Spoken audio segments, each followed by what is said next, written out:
So this Jimmy Carter thing is intriguing to me. How many people here remember the green lawn signs from 1976? Okay. Feeling a little old right now, yeah. Awesome, yeah, it was a good year, 76. Anyway, my mom voted for Gerald Ford and my dad voted for Jimmy Carter. Not that having a politically split family scarred me in any way, or did it? But anyway, we'll skip that one and go to, I knew this girl. And we had a unique relationship, you know, that soulmate thing. The soulmate being the one who challenges you. Let's just call it a challenging relationship.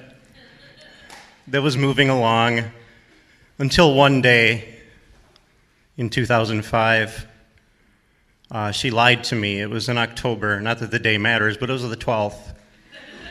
And 10:06 in the morning, give or take a minute, but it was 10:06. We'll come back to that one. I have a lot of physical scars. Those are more fun. Actually, if you name a body part, I can probably tell you about one of the scars, the stitches that I have. Seriously, name a body part. Ear, yes, I do. I have one of those. It was a screen door. It was when I was about 6 years old, and my brother comes running out of the farmhouse that we lived in. And funny thing, most of my scars, my brother's involved in some way. And yeah, surprising. Sorry, just looking at the clock because the time just changed to 7 to 8 minutes. Okay, good. Because I only have so many body parts to go through. But that was a screen door, and I followed him out the thing, and all of a sudden the screen arm just kind of slammed, like it wasn't hinged anymore. That's how I remember it. I was young. And there. Another nice thing is every time I got, cut and had to go get stitches, the doctor was always around, which always amazes me in a small town up in northern Wisconsin. Anyway, another body part? Knee. Oh, sweet. I love knee. This one's good. I got two knees. And when I was 10 years old, so we had 18 acres of woods in my backyard, Chippewa River in the front yard, a great place to grow up. And went out one day right after school with a hatchet. Nothing's going to happen there, 10 years old with a hatchet. And I'm out there in the woods with my brother, and I swear the wood was petrified. I don't know if there's petrified wood in northern Wisconsin, but that's, well, again, how I remember it. There was petrified wood, and the hatchet went down and just kind of skimmed that petrified wood and hit me right there in the right knee, right there. Yeah, and there was blood, which is cool. And my mom did not react that way. I remember walking back home, and my brother somehow announcing something like, "Pete did this," whatever, and fortunately, my mom's screams didn't kind of drowned out by my dad coming back from school. He was a school teacher, so he was about 30 minutes behind getting home. And talk about scars. My dad was my 6th grade teacher. That's another story. In a small town, you can't avoid these things. Anyway, another body part. Back? Ooh, wow. No, I didn't even think of that. I don't have a back one. Anyway, I'll tell you about the other knee while we're on the thing here. This was actually one of my few scars later in life, because most of them are from like age 4 to age 13, active kid. This one was actually earlier in 2005. I think in 2005, October 12th, 10:06 in the morning. This one is a few months earlier when I was riding my bike on a trail. I was living in Victoria, British Columbia, commuting on my bike, and kind of this convergence of a rollerblader and a walker and a runner and me on my bike, and I had to duck out because I was going to hit somebody with my bike, and I got caught on these little boards on the bridge and my knee, and it just kind of ripped the skin back. Just so you had a good view of the kneecap, because everybody wants a good patella to look at.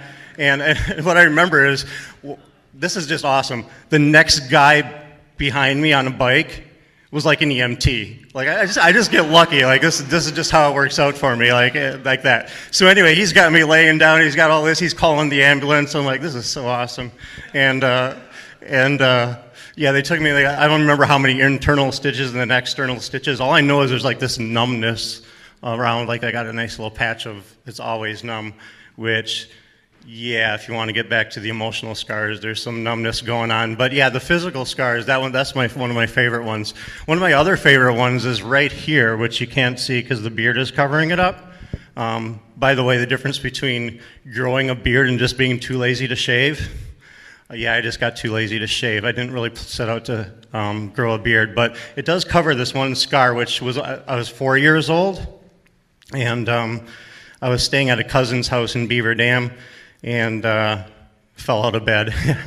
So yeah, I fell out of bed, hit this corner, and there's like a little hole right here, and I could stick my tongue through it. It was so cool. My mom did not react the same way I did, but it was like, yeah, I could stick my tongue through there, and then it went to the doctor. They put stitches in there. There's a nice little scar there, but with time, that kind of healed and all that. But back to the hatchet. At age 10, that's not my first accident with a hatchet. I grew up in the Northwoods. Did I mention that? And age 6, I was up on Lake Superior at my grandma's place on Madeline Island and playing with a hatchet, and kind of just swung it back. So it wasn't the blade, it was the back of the hatchet hit on the top of the head, right? And all I remember is putting my hand up there after that and like pulling it down. There's a whole bunch of blood, which I reacted and said, cool. And my mom, again, no, not the same reaction. But fortunately, there were no stitches, which is also very cool because I don't have any hair to cover up any of those things. So I went to the doctor. Fortunately, there was a doctor on the island, go figure. And he didn't put stitches in, he taped it. And I have the receipt for this. This is 1973. He taped it together, and it cost like $6. I'm like, next time this happens, I'm getting some Scotch tape. I'm like, yeah, this is going to be good. So anyway, few other physical scars, but all in time, they've all pretty much healed, and most of those, like I said, were so long ago you can hardly tell that they're there. But the 2005 thing was a little bit tougher, October 12th. We had this unique relationship, and then she decided to lie to me, so the phone call went something like this. It was, I'm pregnant, with an implication that I was the father. I don't remember what my reaction exactly was, but she said, I'm going to go to the doctor, and I said, oh, what time can I meet you there? And she said, oh, you're not coming. The rest is just looking back, it seems like a long time, the weeks and months of finding out what the truth was and what my rights were.